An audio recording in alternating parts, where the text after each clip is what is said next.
All right, so community corrections covers all these different things. This is usually a local government ran program, usually ran by the county or the municipality, not usually ran by the state. State primarily focuses on parole or incarceration, where the community corrections kind of is more of a local thing, usually the intermediate before getting to prison. Um, Kind of founded by California. The question is, why did California form this program? What caused California to think that this was going to be a good idea? And it always pops into my mind, was it simply because of overcrowding? Did they make up this word, community corrections, because they thought, where are we going to put all these people? Because I mean, California prisons are notorious for being overcrowded, and it's a very bad situation they're in right now, and have been in for a while. And so, was community corrections formed just to keep people from being incarcerated because of overcrowding, or is it because it's the right thing to do? I mean, here's what community corrections is going to tell you: that their first goal is to facilitate offender reintegration. So they're going to say, no, that's not why we were founded. We were founded to facilitate offender reintegration. That sounds real good, and that sounds interesting. And fundamentally, I agree with that. You lock somebody up for 10 years for stealing because they didn't have any money. And you lock them up for 10 years. And then in 10 years, you put them back out on the street. Do you think they have any more money? No, they don't. So now what are we going to do? Well, they're going to go back to the one thing they know works is stealing. And if stealing doesn't work, then they just get locked back up. So fundamentally, I absolutely agree with community corrections and with facilitating that reintegration, helping to train and prepare offenders to re-enter society. I think that sometimes we use net widening simply because we can. And what I mean by that is net widening is basically offenders who would just be traditionally on probation and reintegrated through probation. All of a sudden, we have all these little programs, and they're caught by this great big huge net that the probation office puts out there. Now, that's not a bad thing. I mean, if you got a husband beating his wife, why not send him to a program on anger management and respect for women, instead of just saying, okay, you're on probation, get better. Okay, so net widening is not always a bad thing, but sometimes it can be cumbersome, and sometimes it can be over the top, I think. And so we just got to remember, net widening is a bad thing? No, it's not a bad thing, but sometimes it can be too much. One advantage to this community corrections is it does give us an alternative to prison, and I think that we really needed that.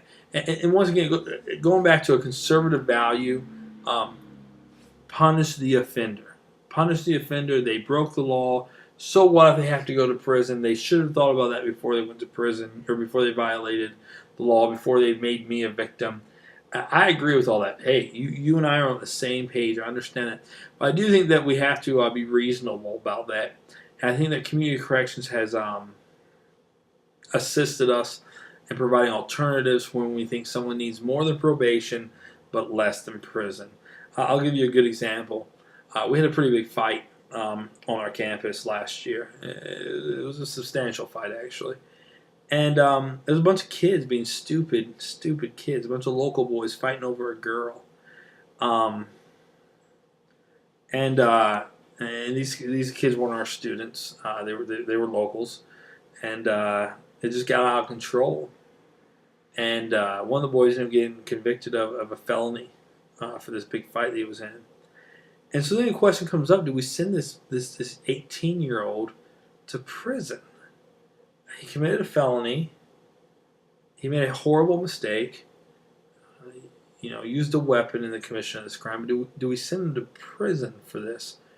And in this case, we ended up sending him to a community corrections center that focuses on structure and education and a couple other things. So he doesn't end up going to prison. He did a little bit of jail time, and then for 6 months he's in this community corrections program. And so I think that's what we're really seeing. These where it's helping us is where we know they need more than probation. It's not acceptable for him to do what he did and only get probation, but it's also not necessarily. I don't want to send this guy to prison just to be integrated in this prison society. A kid that has never really committed a violation before in his life. Do we want to do that? So, the last thing is privatization of prisons. What do you think? Um, Ohio's in the middle of doing it. Here's what I know. I know that normally private corporations do things better than the government does. I know that we save money. I know that when I am a municipal police chief, I have two. Let's say my budget's $2 million. As long as I don't go over that $2 million, I'm happy. As a police, in fact, as long as I don't go over that $2 million as a police chief, I am successful. I have not cost the taxpayers more money than they budgeted me. I'm successful in that. However, as a private business owner, yeah, I might say I can go up to $2 million before I start losing money. But if I come in at $1.5 million, then I've been successful. And that's kind of the difference in private business and working for a state or governmental agency is that the benefit of successful programs, the benefit of successful budgeting isn't really seen as well in a state organization. So private prisons, they are what they are. I'm not opposed to them. I think that they could be a very useful and effective tool for us. So with that said, have a good night. Have a good week. Good luck this week. Remember, you have until Thursday at midnight to complete this test, to complete your test, and to complete your final discussion board post. So good luck. Have a great night. We'll see you.